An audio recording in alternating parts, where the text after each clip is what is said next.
10টা থেকে 10:30টায় আপনাদের মর্নিং টি ব্রেক অ্যারেঞ্জ করা হয়েছে এবং সান্ধ্য টি ব্রেক হবে 3টে থেকে 3:30।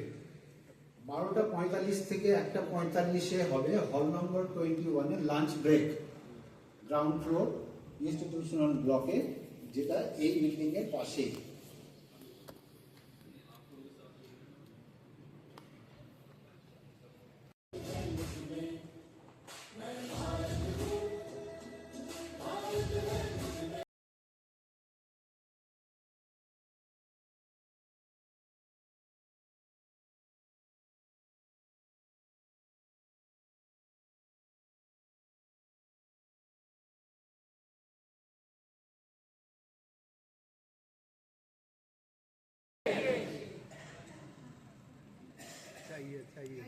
चाहिए आप बैठ सकते हैं।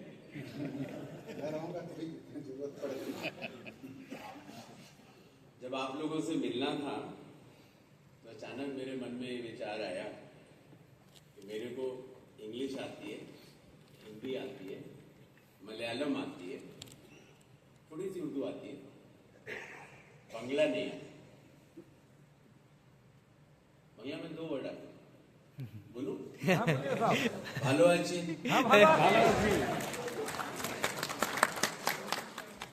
बस इतना ही आता है। वो थोड़े मित्र थे हमारे सर्विसेज में, वो आपस में बोलते थे तो थोड़ा मैंने सीखा। आज आप सब लोगों को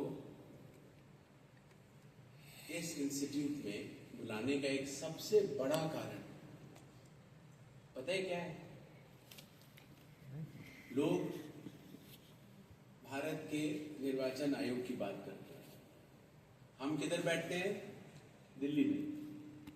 कभी कभी राज्यों के दौरे भी करते हैं, लेकिन जो भारत के मतदाता हैं, जो भारत के निर्वाचक हैं, उसके सामने जो चुनाव आयोग का चेहरा होता है वो किसका होता है?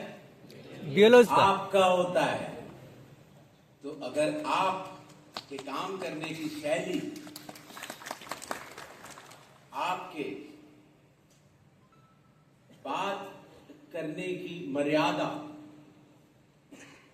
अगर अच्छी होगी तो चुनाव आयोग अपनी बात निर्वाचक को पहुंचा पाएगा। भारत में कितने निर्वाचक हैं?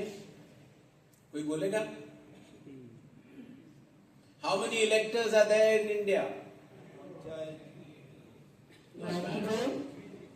Not bad. लगभग 100 करोड़ से कुछ कम। 6 या 7 जनवरी तक के जो आंकड़े प्रकाशित हुए थे,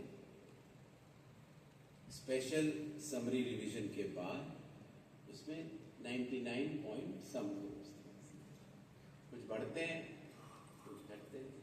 तो 100 करोड़ लोग और एक छोटे से निर्वाचन आयोग के बीच की कड़ी है 10 लाख से अधिक बूथ लेवल ऑफिसर्स की एक फोर्स, जो कि 100 करोड़ लोगों तक पहुंचती है, और वो हैं आप। इसलिए आपसे हमारा संवाद बहुत जरूरी है, और एक बार नहीं, धीरे धीरे होते रहना चाहिए। अब तो टेक्नोलॉजी आ गई है ना। Yes sir. तो आपके थ्रू व्हाट्सएप के साथ या इंटरनेट मीडिया के साथ हम आपसे संवाद में रहेंगे। यारो नेट के जरिए तो रहते हैं कि नहीं? Yes sir. यारो नेट यूज करना आता है? हाँ सर। जिनको आता है हाथ खड़े करें। काफी काम बाकी है।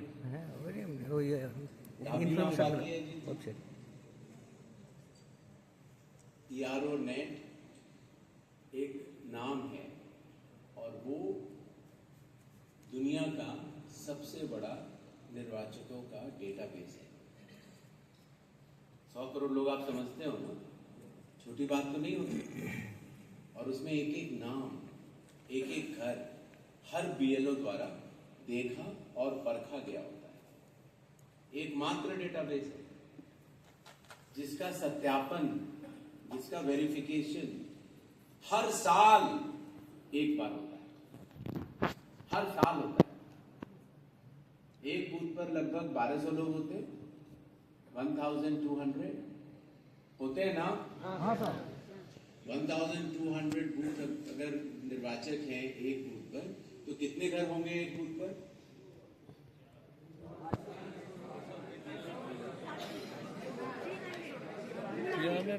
एक आदमी खड़ा होगा, এক করে বলুন।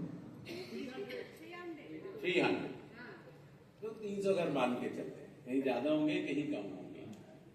तो 300 घर जाने में कितना समय लगता है? 25 days, 30 days, अगर 10 घर भी रोज जाएंगे 30। तो 30 दिन में हो जाएगा, एक मास में हो जाता है ना? और ये काम कौन करता है? BLO। आप लोग करते हो। और आपको बताना चाहता हूं कि दुनिया में इतने बड़े पैमाने पर हर घर का सर्वे, फील्ड वेरिफिकेशन किसी देश में नहीं होता, किसी देश में नहीं होता। तो बड़ा काम करते हो ना? Come on, have motivation. बड़ा काम करते हो कि नहीं? Yes sir. चुनाव, अब दूसरे विषय पर आते हैं। ट्रेनिंग तो आपकी दिन भर होगी, आज कल भी होगी। चुनाव एक कानूनी प्रक्रिया है। कैसी प्रक्रिया है? कानूनी। कौन से कानून लगते हैं इसमें? 19 to एक एक करके खड़े होकर बोलते जाओ।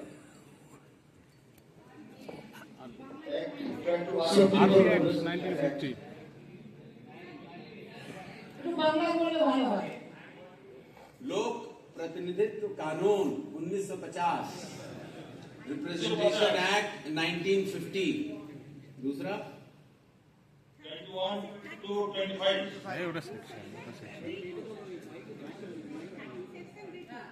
Mic section 21 to 25। नहीं, सेक्शन तो 21 to 25 तो आरपी एक्ट का सेक्शन है। तो रिप्रेजेंटेशन ऑफ पीपल एक्ट 1950, 90। दूसरा कानून है रिप्रेजेंटेशन ऑफ पीपल एक्ट 1951। 1950 के अंतर्गत आप इलेक्टोरल रोल बनाते हैं। 1951 रिप्रेजेंटेशन पीपल एक्ट के तहत चुनाव होते हैं, कंडक्ट ऑफ इलेक्शन होता है। ठीक है, याद रहेगा? Yes sir. इसके साथ साथ ये दोनों कानून कहां से आते हैं? संविधान से निकल के आते हैं। कॉन्स्टिट्यूशन ऑफ इंडिया, और कॉन्स्टिट्यूशन ऑफ इंडिया का एक भाग है, उसको बोलते हैं पार्ट 15। इसमें आर्टिकल 324 से लेके 329 के तहत ये कहा जाता है कि भारत के विधानसभाओं के चुनाव, काउंसिल्स, विधान काउंसिल्स के चुनाव, लोकसभा के चुनाव, राज्यसभा के चुनाव, माननीय उपराष्ट्रपति के चुनाव और राष्ट्रपति के चुनाव, ये चुनाव एक चुनाव आयोग कराएगा। और उस चुनाव आयोग का एक मुखिया होगा जिसका नाम होगा मुख्य चुनाव आयोग। और मैं आपके सामने उस हैसियत से आज खड़ा हुआ हूं। तो दो मैंने आपको कानून बताए, याद रहेगा ना? छोटे छोटे कानून, कभी कभी समय मिले तो पढ़ लेना चाहिए। इसी के साथ साथ दो रूल्स भी हैं।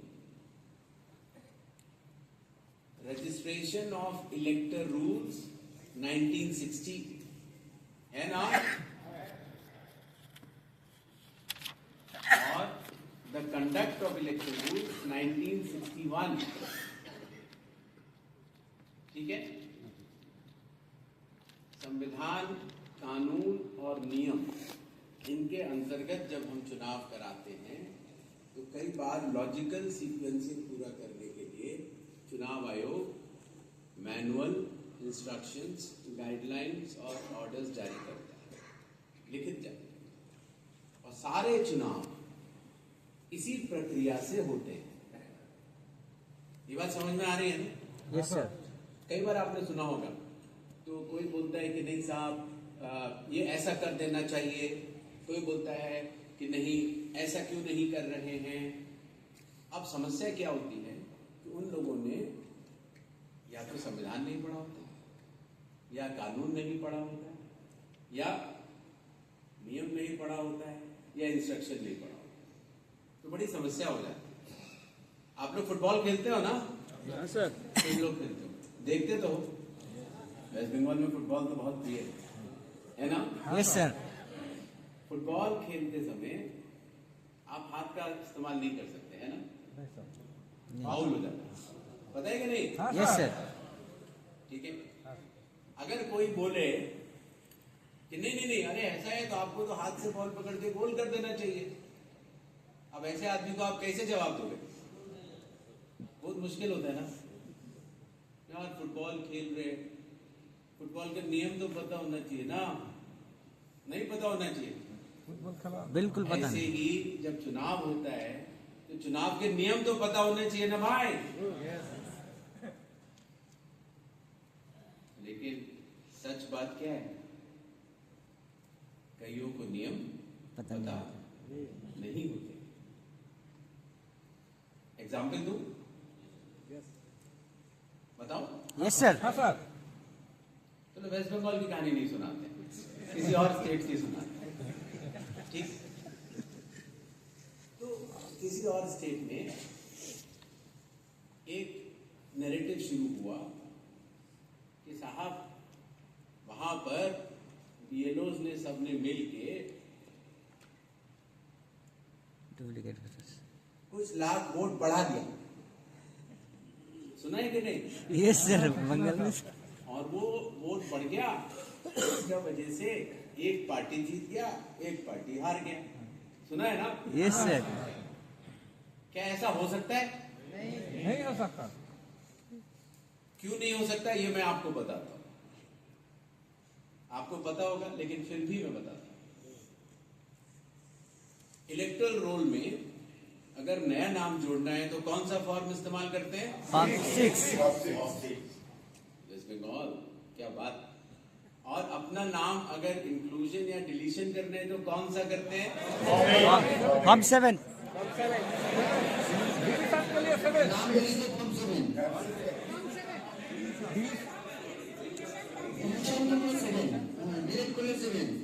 और फॉर्म 8 किसके लिए होता है? करेक्शन।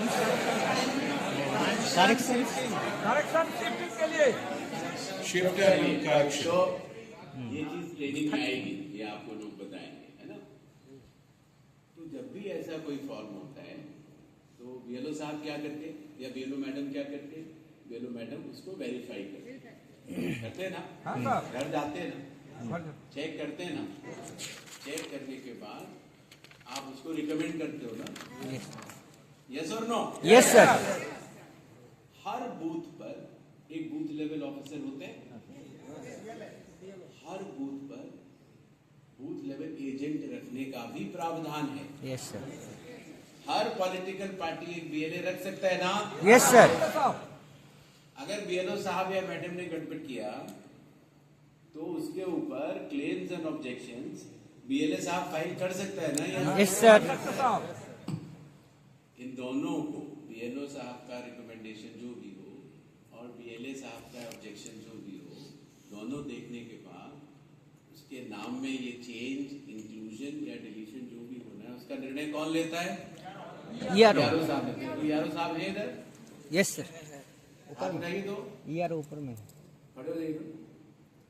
तो ईआरओ साहब निर्णय ले लेते हैं, है ना? यही ईआरओ साहब है ना?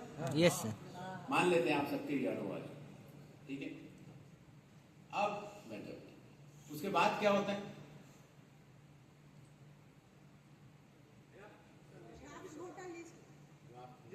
ड्राफ्ट रोल पब्लिश हो जाता है।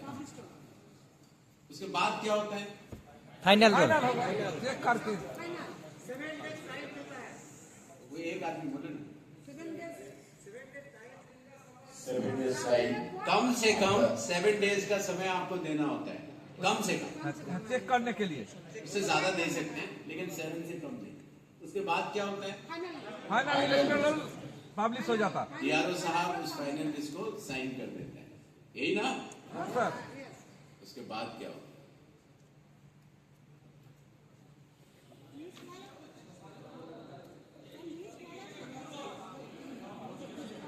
इसीलिए आज ट्रेनिंग की आवश्यकता है। सामारी रिविजन और क्या जब ये फाइनल आप पब्लिश कर देते हो, उसके बाद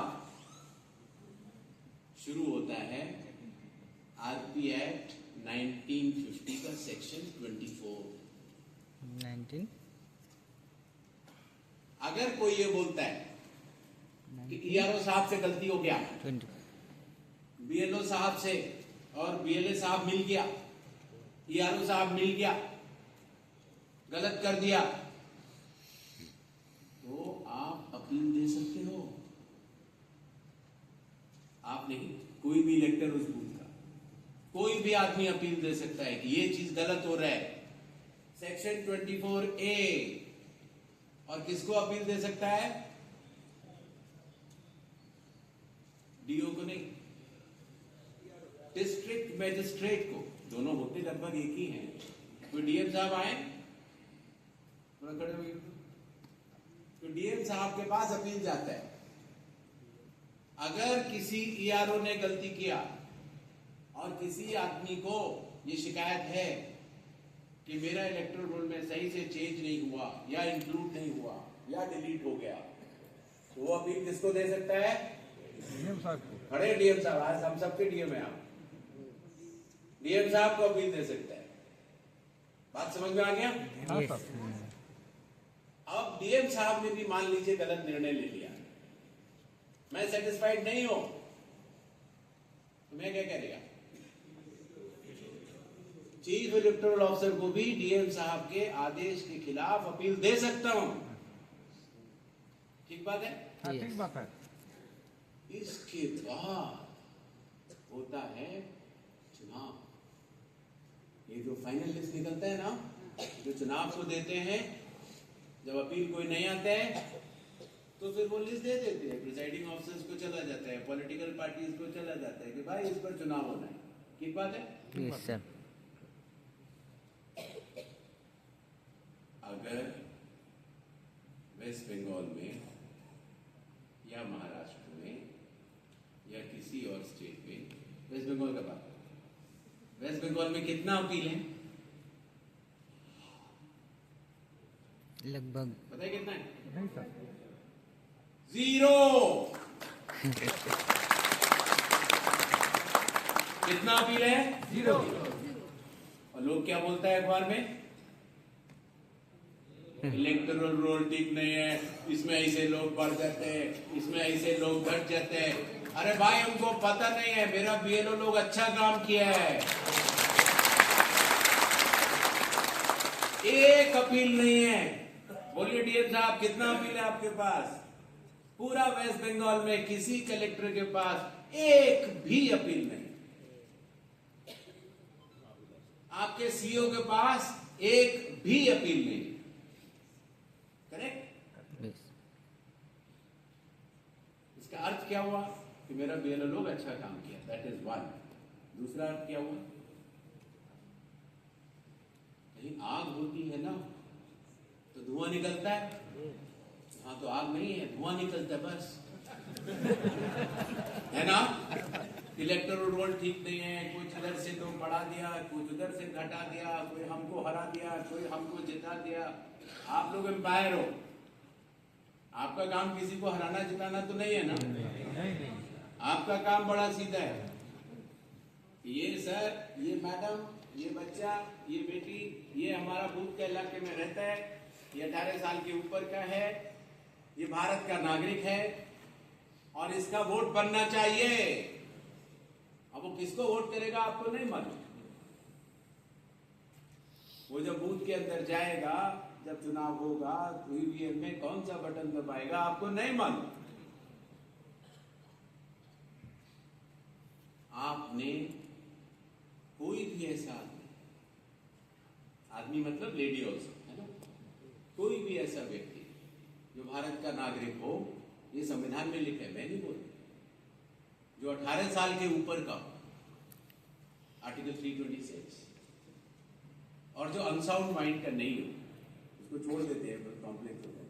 तो भारत का नागरिक हो, 18 साल के ऊपर हो और ऑर्डिनरी रेजिडेंट हो, जो आपका बूथ का आसपास का इलाके में रहता हो, उसका वोट हमने बनाना है। पूरा भारत उस पर खड़ा हुआ है, पूरी डेमोक्रेसी उस पर खड़ी हुई है। बात समझ में आ रही है ना? Yes sir. किसी गलत आदमी का वोट नहीं बनना चाहिए और किसी सही आदमी का वोट नहीं छूटना चाहिए। अगर ऐसा हुआ तो काट जाएगा। समझ रहे हो ना आप? Yes sir. क्लियर है? आज से कुछ भी पता लगा डीएम साहब का अपील में, सीओ का अपील में कि कुछ गड़बड़ किया है कोई, तो क्या करना चाहिए? पनिश करना चाहिए। पनिशमेंट नहीं, पनिशमेंट छोटा चीज होता है।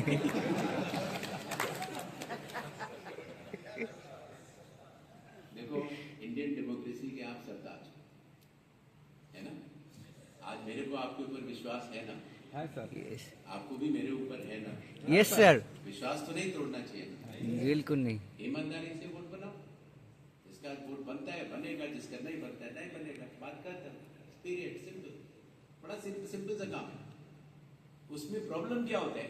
अगर पॉलिटिक्स घुसता है, अगर कोई इन्फ्लुएंस करता है आपको, तो इन्फ्लुएंस नहीं होने का, चाहे रूलिंग पार्टी हो चाहे ऑपोजिशन पार्टी हो, कोई फर्क नहीं पड़ता। आप बोलो मेरे को अपना काम सीधा सीधा करना है भाई,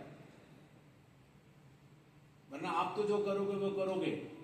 उधर दिल्ली में एक मुख्य चुनाव आयुक्त भी है, वो हमको ट्रेनिंग में बुला के बोला था, बोला नहीं था, बताया था। इसीलिए चॉइस क्लियर है ना? Yes sir. थोड़ा जोर से बोलो ना। Yes sir. ईमानदारी से सही काम करना है। Yes sir.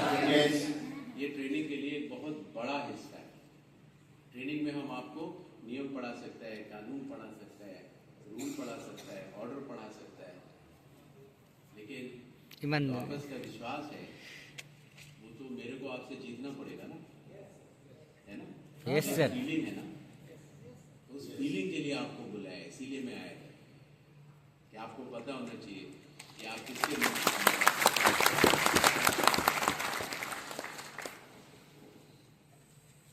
कई बार क्या होता है, जो इस तरह के पॉलिटिकल रिटोरिक चलते हैं, इसका दो कारण होते हैं।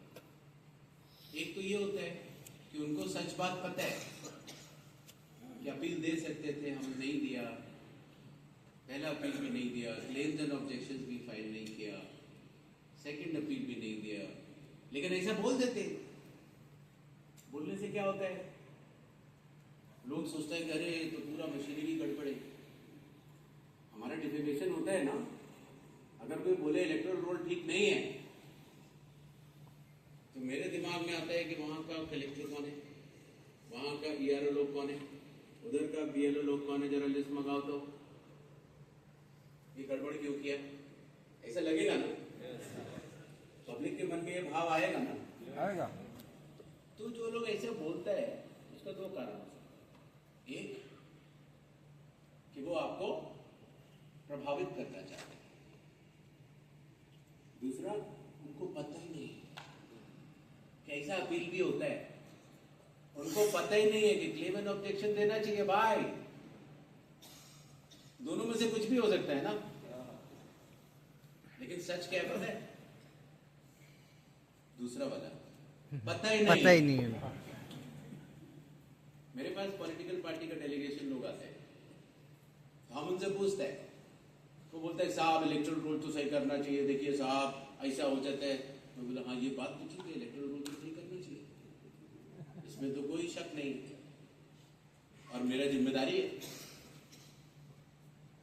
लेकिन एक बात बताओ भाई कि मेरे 10.5 लाख बूथ लेवल ऑफिसर्स हैं, लगभग 15 लाख बूथ लेवल एजेंट्स हैं, लगभग इतना सारा कैंडिडेट खड़ा होता है, हर बूथ पर 2 पोलिंग एजेंट होते हैं, कम से कम, ज्यादा भी होता है, 3-4 भी होता है, काउंटिंग एजेंट भी होता है भाई।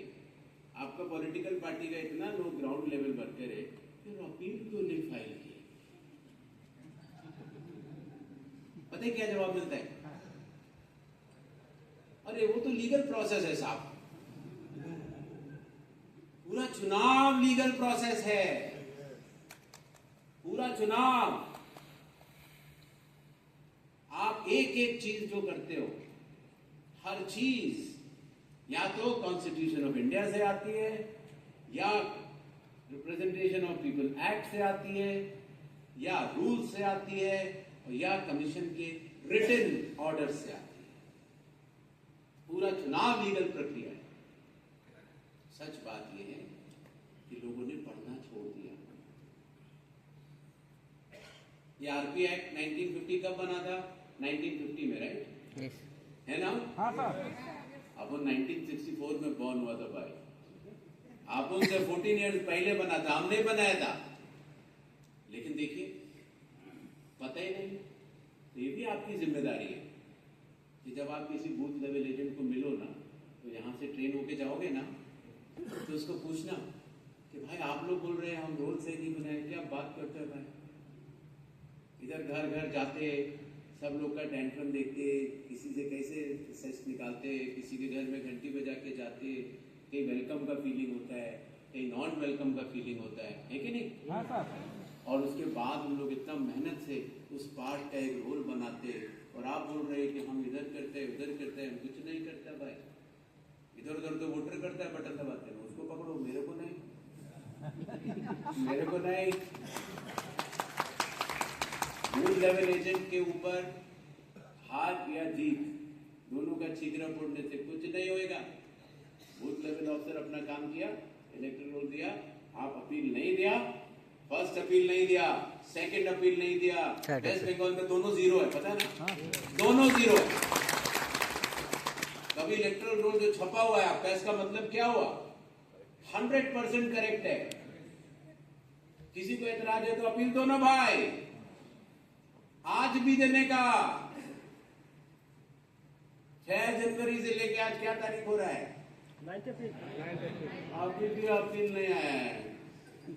क्या करे मेरे डीएम लोग पे अपील नहीं है।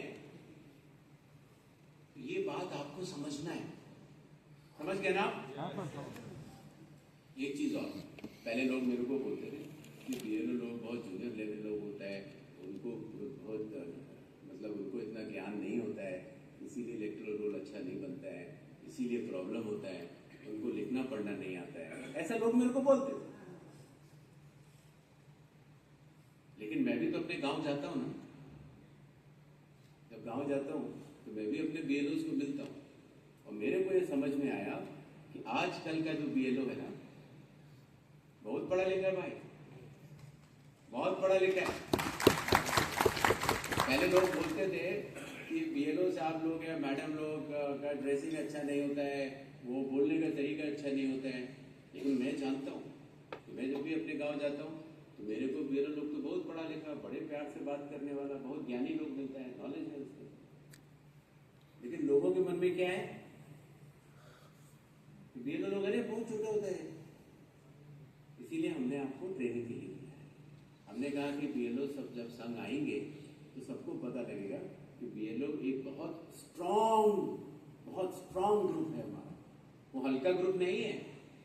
पढ़े लिखे लोग हैं, अच्छा ड्रेसिंग करते हैं, वोटर से अच्छे तरीके से बात करते हैं, और उस इलाके का सबसे ज्यादा नॉलेज भी रखते हैं। किसी और को नहीं होता भाई। उस पोलिंग बूथ के नजीर नक्शे का नॉलेज सबसे ज्यादा किसको होता है? ये लोग का होता है। तो आपके संग थोड़ा थोड़ा बात किया, कोई लेक्चर देने नहीं आया था, कुछ तैयारी करने नहीं आया था, बस आपसे थोड़ा बात करना था और ये देखना था कि वेस्ट बंगाल के बीएलओ कैसे हैं। तो मैंने अपनी तरफ से पूरा पूरा पूरा पूरा देख लिया। And you are a wonderful people and you will do a great with these little words, इन छोटे शब्दों के साथ आप सबकी ट्रेनिंग बहुत अच्छी रहे and wish you all the best. जय हिंद।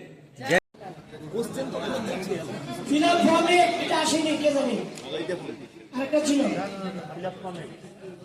আর হচ্ছে এটা to FIR or GD entry and submit a copy form number 8। তো ফর্মের ডিসকাশন তো হয়ে গেল, কেস স্টাডি যেতে হবে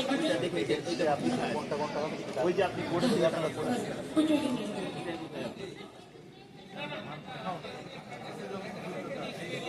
হ্যাঁ হ্যাঁ